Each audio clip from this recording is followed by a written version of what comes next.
Grabbers ఉన్నారో వాళ్ళందరికీ కూడా మొదటి తారీఖు ఇచ్చే పరిస్థితి తీసుకొచ్చాం. ఇక్కడ ఒక దిశ ల్యాండ్ టైటిలింగ్ యాక్ట్ రద్దు చేశాం. యాంటీ ల్యాండ్ గ్రాబింగ్ యాక్ట్ తీసుకొస్తున్నాం. ఎవరైనా సరే భూ కబ్జాలు చేస్తే ఆ భూ కబ్జాలు చేశారని మేం ప్రూవ్ చేయడం కాదు, మీరే ప్రూవ్ చేసుకోవాల్సిన అవసరం ఉంటుంది. ఎవరైనా సరే ప్రైవేటు భూములు జోలుకొచ్చినా, ప్రభుత్వ భూములు జోలుకొచ్చినా, ఎవరైతే ఈ కబ్జాదారులు ఉన్నారో, ల్యాండ్ గ్రాబర్స్ ఉన్నారో వాళ్ళందరికీ హెచ్చరిక చేస్తున్నాం. ఈ సెషన్లో అది బిల్లు వస్తుంది, చట్టం అవుతుంది. గడిచిన 5 సంవత్సరాల్లో జరిగిన పనులు మీరు ఒక్కసారి ఆలోచిస్తే అధ్యక్ష, ఎవరు పిటిషన్ ఇచ్చినా నాది 22A కింద రాసేశారు, నా భూమి వేరేవాడు కబ్జా చేశాడు, నా భూమి పెంచండి అనే పరిస్థితికి వచ్చారు.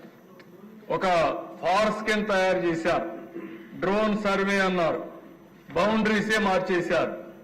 ఇంకో పక్కన మీరు చూస్తే భూములు కూడా నాకు వచ్చే పిటిషన్లని అనలైజ్ చేస్తే 160% ల్యాండ్ డిస్ప్యూట్స్ వచ్చాయి. ఎక్కడికక్కడ భయంకరమైన వాతావరణం క్రియేట్ చేశారు. అందుకని అవసరమైతే ఇవన్నీ కూడా చెప్పాం.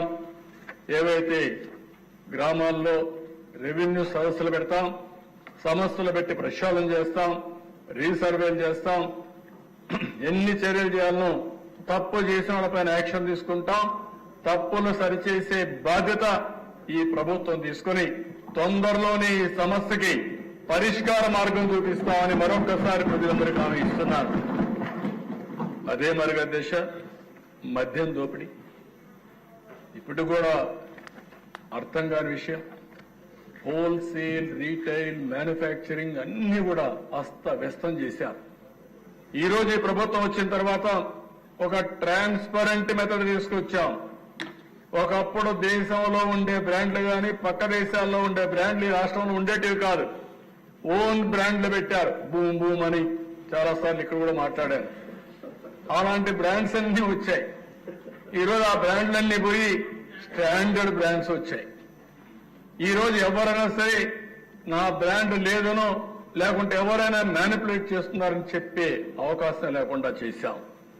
అదే మరిగా షాపుల అలాట్మెంట్ కూడా లాటరీ వేసాం. అందరి సమస్యలు లాటరీ వేసి ఇచ్చాం తప్ప ఎక్కడా రికమెండేషన్ జరగలేదు. నేను ఇంకొక మాట కూడా హెచ్చరిస్తున్నాను. ఎవరైనా సరే ఆ షాపు పెట్టుకొని ఎక్కడైనా రీటైల్ గాని మీ ఇష్ట ప్రకారం అమ్మితే మాత్రం ఖబర్దార్ జాగ్రత్తగా ఉండండి. బెల్ట్ షాప్ వస్తే మాత్రం బెల్ట్ తీస్తాం. చాలా కఠినంగా ఈ ప్రభుత్వం ఉంటుంది. ఎవరిని వదిలిపెట్టమని చెప్పి నేను క్లారిటీ ఇస్తున్నాను. ఫస్ట్ టైం 10 లక్షలు ఇస్తున్నాం. రెండోసారి ఇంకా ఏమాత్రం నిర్మోహమాటంగా ఆ షాప్ని క్యాన్సిల్ చేస్తామని చెప్పి కూడా నేను మీకు తెలియజేస్తున్నా. ఇక్కడుండే ఎమ్మెల్యేలందరినీ కోరుతున్నాను, ఎన్డీఏ ఎమ్మెల్యేస్ అందరినీ, మనందరం కలిసి మన నియోజకవర్గంలో బెల్ట్ షాపులు లేకుండా మన వాళ్ళు ఎవరిని తప్పు చేసేవాడిని ఎక్కడ సహకరించకుండా మన తన విభేదాలు లేకుండా ప్రక్షాళన చేసే బాధ్యత మీరు తీసుకోండి. తద్వారా మీకు మంచి పేరు వస్తుంది, ఎన్డీఏకి మంచి పేరు వస్తుంది. అది చేయాల్సిందిగా ఎమ్మెల్యేస్ అందరినీ కోరుతున్నాం. ఇంకో పక్కన